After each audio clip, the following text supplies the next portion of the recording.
So welcome to the Parkinson's Foundation's Mindfulness Mondays. Also this week, you can join us for Wellness Wednesdays for our palliative care series, Preparing for Your Future.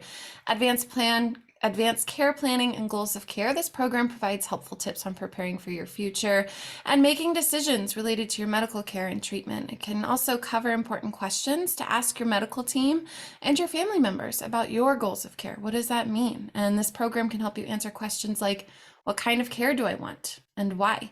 What might I want in the future related to my care and treatment? How can I tell others what I want in the future related to my medical care? So you can learn more about this event this Wednesday at parkinson.org/pdhealth, and Delia will drop that link in the chat for you guys. If you're new to Parkinson's, you're just having some changes in your journey, always, our website is here for you guys, and our helpline, 1-800-4PD-INFO. You can also email us at helpline@parkinson.org. I'm going to come out of the spotlight now and share the mic with a peer, a friend, facilitator, an expert in this field. Dr. Rush, thank you so much for joining us today. Thank you, Krista. It's good to see everyone this afternoon. I'm coming in from Cleveland, Ohio, as usual, and it is kind of disgustingly hot outside and quite humid, and I'm ready for fall, and it's only July, so not trying to wish away the summer, but I could deal with some cool breezes, I'll say that. So it's so good to see you all again, and for those of you who joined us last month, which feels like a day and also forever ago, we talked a bit about mindfulness and how to make it a habit, how to implement mindfulness in even small ways. And we had done like a 1-minute and a 5-minute meditation to try to see how can we grease the wheels with incorporating mindfulness.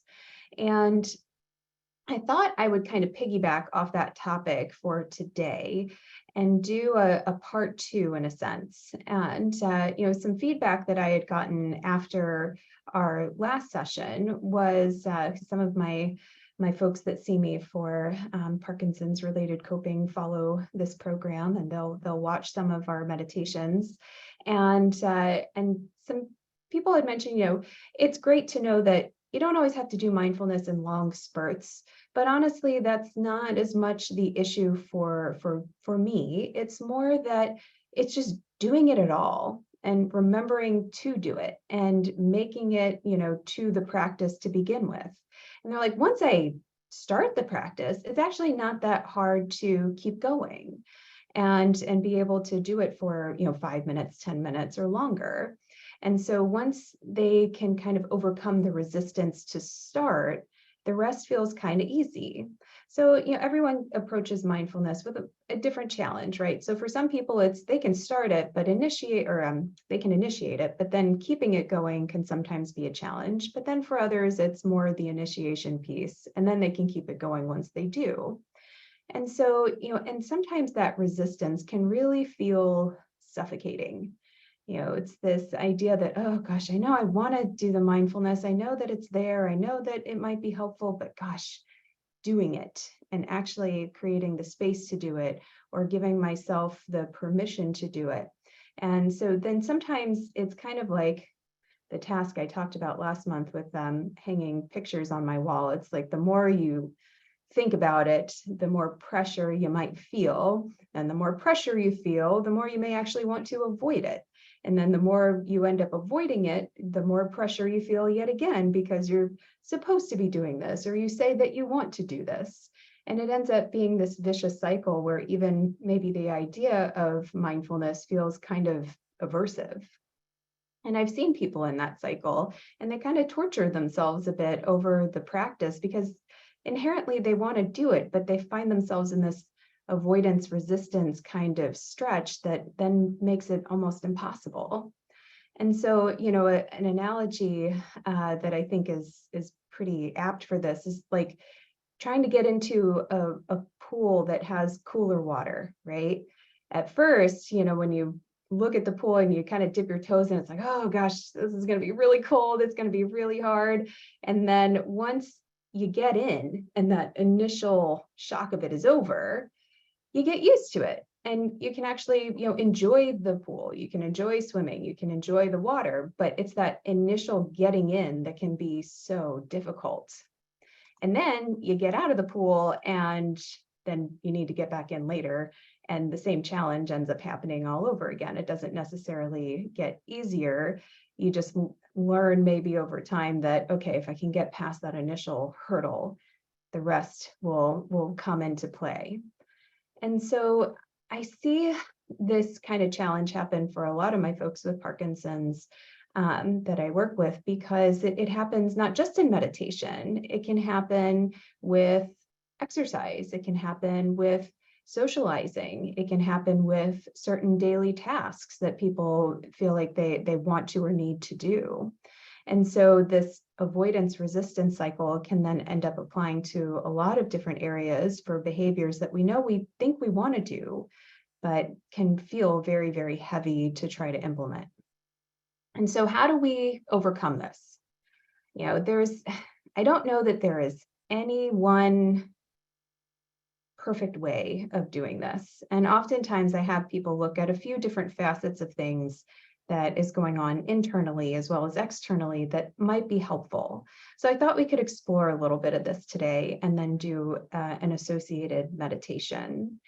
And so one is, consider your values and, why is practicing mindfulness important to you? Why do you want to do it? And I would encourage you guys, if anyone has thoughts on this in the chat, what is it about mindfulness that you really, that makes you log in, that makes you, feel like, oh, this is something that I want to come to, is this Mindfulness Monday, or this is a practice that I want to cultivate ongoing in my week. What draws you to it? If anyone would like to share. So one person says it keeps me centered. All right. Helps to clear negative thoughts. And Krista says it reminds me to slow down. Sometimes we get so caught up in the speed of life. It can be a moment of relaxation, peace. Okay. So these are fantastic answers. Certainly shows that you're being thoughtful. And someone said, I do meditation to be aware of my own thoughts and not believe all of them to be true. I like that. That is something that I think is often a game changer for folks, is when they can recognize a thought is just a thought. A thought isn't necessarily always reality or a premonition of things to come. It's just something our brain comes up with from time to time. So it said to keep me focused, live in the present moment, helps me to undertake daily activities. Okay, you guys are definitely in this for a lot of good reasons. And that's, sometimes I'll have people reflect on these things, these things that are important to you, to be able to be engaged in everyday life, to be able to truly be in the moment with certain activities or in interactions with people, to be able to make some space for a breath in the day. And so if you consider, what's your values are, what's important to you, sometimes that helps the practice to become a choice instead of an obligation. Because once it becomes an obligation, the pressure starts to descend and it becomes much more difficult. And even looking at my my picture frame example from last month, where I have all these pictures that are staring at me to get hung on the wall that have been there for well over a year, I kind of stepped back and thought a little bit about the fact that I don't know that I really care right now that they're there. I think I'm okay with the pictures just staring at me from the floor. And to hang them for me at this moment is maybe not worth my time like I thought it should be, because pictures should be hung rather than on the floor. But for right now, I think I'm okay with them being on the floor. So for me, not doing it is more in line with my value than doing it. So I thought about that and realized that, yeah, that I can give myself permission to just step away from that because it's actually not all that important to me. And so thinking about what is your choice and why is this activity important to you? And then another approach is also thinking about, what does resistance look like for you? Because sometimes we want to almost avoid the resistance or feeling the resistance because we think that that's a fight with ourselves and that it's bad. When in fact, sometimes being mindful is exploring and acknowledging the resistance that exists. So what thoughts tend to arise when you're having that feeling of resistance? What are the emotions? Are people feeling, that they're distressed or they're upset or they're frustrated? What is it that may, come up for them in terms of emotions? And what bodily sensations? For some of my patients, they may notice that they feel more rigid. They may feel like their tremor gets a little bit more intense. They may notice that they feel more tired when they think about the things that they, have on their list that they want to do or should do. And so just all of a sudden they're hit with a wave of exhaustion, like I would every time I'd look at those pictures. And so just being able to think about, what does resistance mean for you and how can you mindfully acknowledge it? Because maybe some days that is your mindfulness practice, is just acknowledging and exploring the resistance. And so one person said, resistance looks like feeling overwhelmed with a stiff neck. I think that is that's a good, a lot of times I tell people, pay attention to your coat hanger, because that's often telling you quite a bit about your emotional state, your shoulders, your neck, your jaw, and your tongue. If those things are all tensed up, there's probably a good chance that your body is trying to tell you something. And someone else said that they felt some shame for not doing what I know I should do. And again, it's that sneaky word, should. So Krista said that when she feels resistance, she feels lazy, stagnant, stuck. Mindfulness provides objectivity to internal battles, says someone. Resistance means when I have pain, yes. And certainly when we feel uncomfortable, whether there's physical discomfort, emotional discomfort, or there's this what we call cognitive dissonance, where the things that we're doing do not actually equate to the things that we find important or valuable. That discomfort often provokes resistance because we don't want to feel it. So this, again, can actually be quite a useful mindfulness practice. So in that space, when we start to recognize resistance, how can there possibly be an opportunity for some compassion that, okay, this is kind of just where I am right now. I'm looking at the cold pool and I'm feeling that anxiety or that apprehension or that discomfort about the idea of getting in. And how can we give ourselves some compassion for where we are in that moment? Because none of us want to feel this way, and we all have this an idea of the things that we want to do or know that will be helpful, but it doesn't mean that it always comes easily. Implementation is the hardest thing. So how can we sometimes carve out a little space for being kind to ourselves in that moment, rather than the harsh critic, right? And we've talked about that a few sessions back about making friends with some of our internal voice, but recognizing getting onto ourselves like, oh, just stop being lazy, just cut it out, just shake it off and just keep going, just do it. Like, it doesn't often lead to us feeling better. It often digs the hole deeper and can make us feel worse. So how can we maybe, instead of that, because that can sometimes enhance resistance, how can we be kind? And as someone just said, remember that we're only human.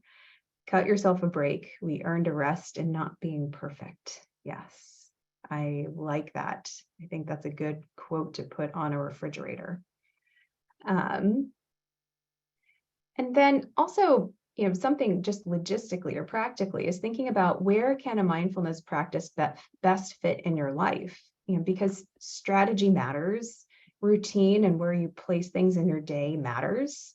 And it's all about timing, as you well know, as people who have Parkinson's, medication timing, timing where you're feeling motorically better or worse. What are your good times of day? For some people it's in the morning, for some people they have an afternoon lull, so maybe during that time it's not the best to do a mindfulness practice because physically and cognitively it's hard to focus. And sometimes we have to prioritize different things in a way that help to ensure that we're going to incorporate the things that matter. And so remember that, also that informal meditation or informal mindfulness is still mindfulness. And so some people think if I have to do the, 5 to 20-minute practice where I'm sitting and focusing on my breath or focusing on, a body scan or whatever it may be, but just recognizing that informally being mindful with a conversation, being mindful with how you're eating, being mindful with, doing dishes. And we've talked about that in the past too, that informal mindfulness is still mindfulness. So cut yourself a break too, that maybe not all days are going to be good days for a formal meditation. And so being able to recognize that, see it for what it is, practice a little bit of compassion, and then come back. And so I thought we would spend a little bit of time kind of, exploring some of that concept of resistance and ways in which to get in touch with the values of mindfulness for you. So let's experiment a little bit with this. So go ahead and get, comfy in your chair as best as you can. And supporting the back, evening your sit bones. And consider starting by shifting focus to your breath, a way that you can settle in this moment and anchor to a rhythm. Knowing that regardless of the chaos that may be around you, or even sometimes in you, the breath can sometimes provide somewhat of a steady state.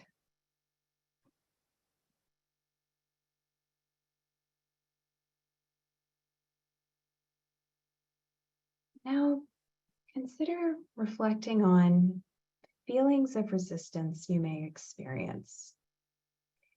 And for some of you, that might be resistance that you feel to practicing meditation, or it can be a typical daily task, like doing a chore around the house, or possibly engaging in exercise, or whatever it may be that you find yourself experiencing resistance.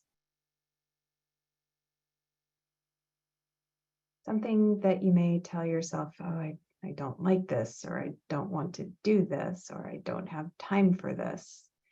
Whatever may bring up some of those reactions. Let's just consider what that feels like mindfully. And beginning with your body. Imagine your resistance in your mind. And explore the tone of that feeling in your body. Does it make you feel heavy? Does it seem to change how you breathe?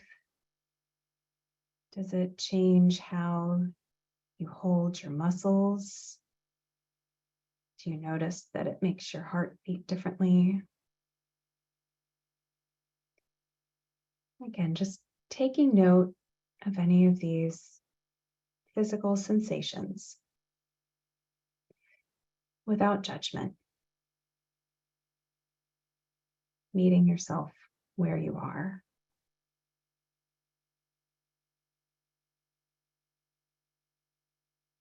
Then considering what thoughts may run through your mind. What themes may you notice? Is it themes of self-defeat? Is it feeling pressured or rushed for time? Is it that you're overwhelmed by doing just one more thing? What are some of the thoughts or appraisals you have in regards to these parts of your resistance?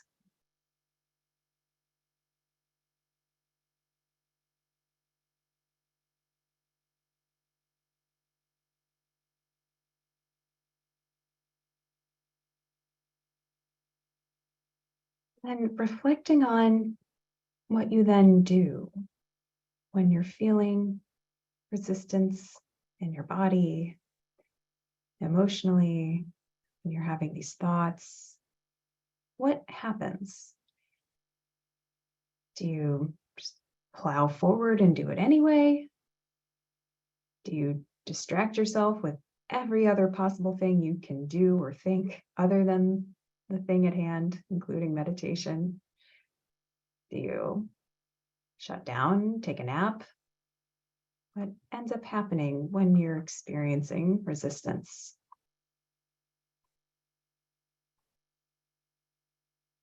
Again, just making space for whatever it is that you experience, and bringing some compassion to the practice and to that experience. So it is certainly common.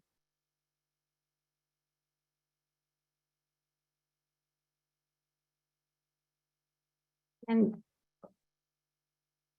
when it comes to mindfulness, I want you to fill in the blank on the following statements regarding your values and your interest when it comes to meditation.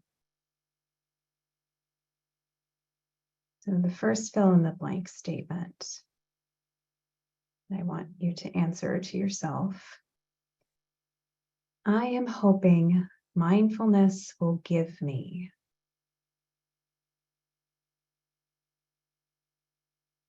I am hoping mindfulness will give me. You fill in that blank.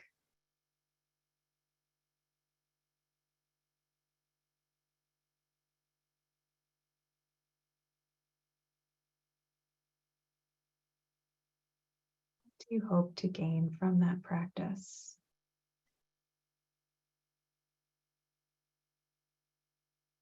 And then another fill in the blank. If I am more mindful, I will. If I am more mindful, I will. You fill in that blank silently for yourself. What will mindfulness enable you to do differently or better, or with a more balanced filter on the world?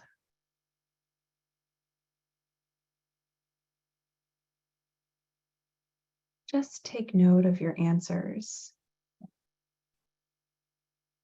And maybe continue to fill in these blanks anytime that you start to feel some of that resistance come up. Again, making it a want to, not a have to.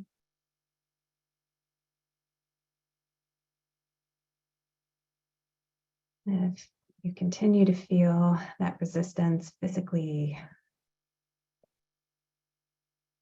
come back to the breath. Allow it to maybe soften the edges of that resistance.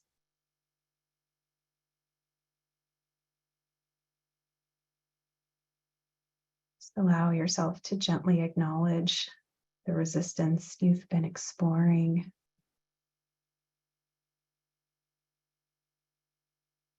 Maybe almost seeing it as an instructor, seeing it as something that helps you to learn more about yourself.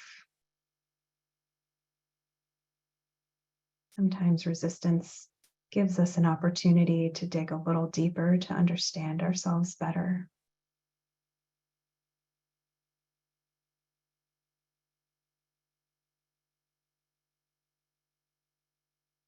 Being able to see it as a teacher in this moment.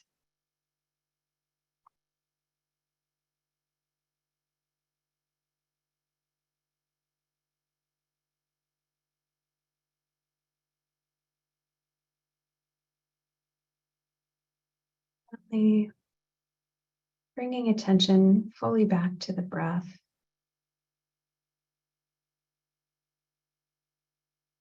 Giving yourself a moment of gratitude for this exploration because it can be challenging. It's not easy. Sometimes an extra deep breath here can also help to settle,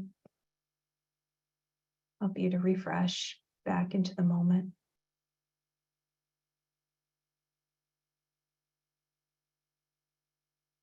And slowly start to engage your awareness outside your body. Sometimes shifting your position, shifting your sit bones, rolling your shoulders, wiggling your fingers and toes, opening your eyes if they were closed.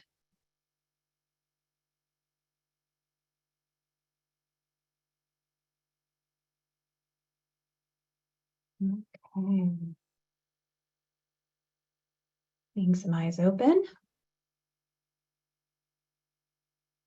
Now, as usual, I would love to hear any thoughts from our topic today or our mindfulness practice that we just completed.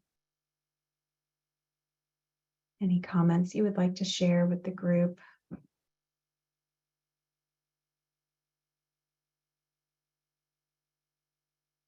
No, got one person that said that it was very powerful for them. Thank you for sharing that. It's an interesting practice to lean into the things that we don't always find comfortable, but it's sometimes incredibly liberating when we realize it may not necessarily be as scary as we thought.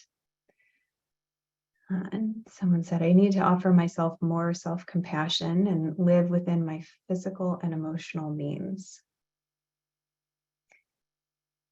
Being able to approach with what we have versus what we wish we had, right? Peace, relief from anxiety of the moment. Yeah, sometimes just being in the moment. Anxiety loves to live in the future and in the past. And to be in the moment often robs it of its power. And so being present can be such a gift.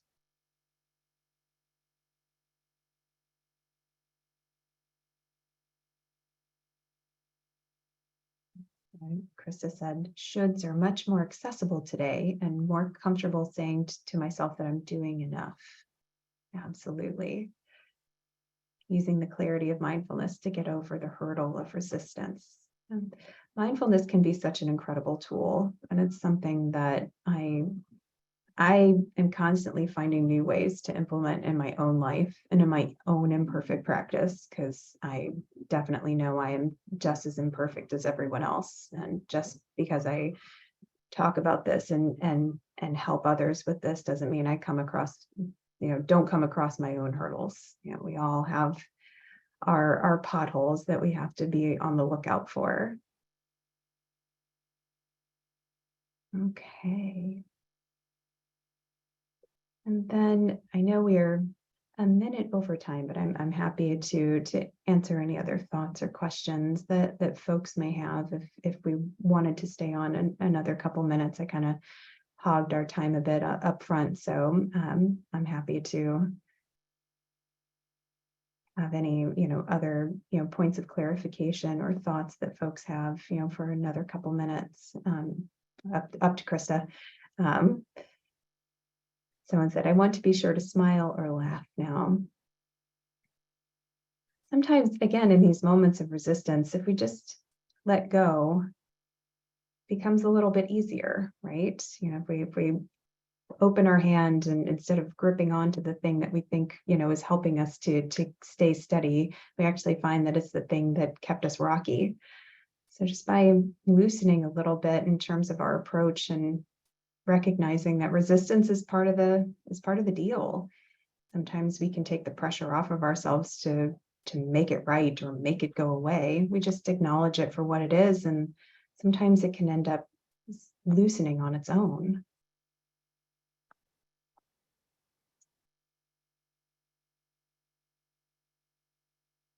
Someone who agreed with me 100%.